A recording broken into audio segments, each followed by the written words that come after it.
Batangas.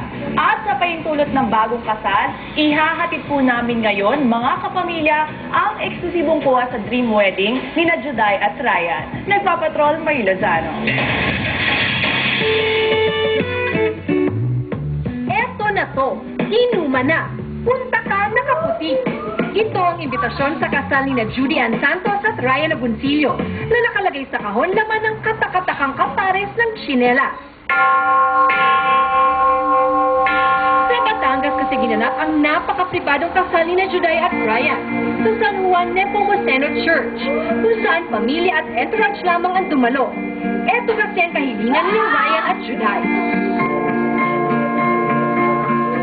Tatlong ninong at ninang na malalapit sa dalawa. Si Benji Gonzalez, tiyo ni Ryan mula sa Amerika. Mon eksperto ng smart. Bian Bautista, isang mahusay na photographer. Nina ang TV director na si Rory Quintos. Road manager ni Juday na si Jane Buentamino. At TV host na si Susie Entrata Abrera. Walang TV coverage pero sa likod ng puting kurtina, hindi pinagdamot ni Ryan at Juday ang napakasayang okasyon sa kanilang buhay at nagbigay ng konting video ng sarili nilang coverage sa TV Patrol World. Napakaaga ng kasal na sinabayan ang pagsikat ng araw.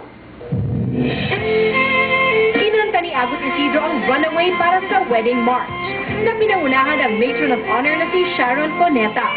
Flower girl naman si Johan, anak ni Ryan at Juday. Simple pero napakagandang bride ni Juday.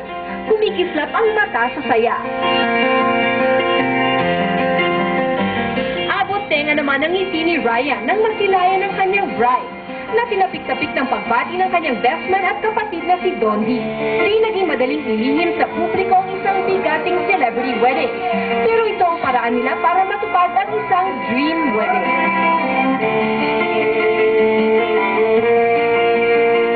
Marie Lozano, Patrol ng Pilipino.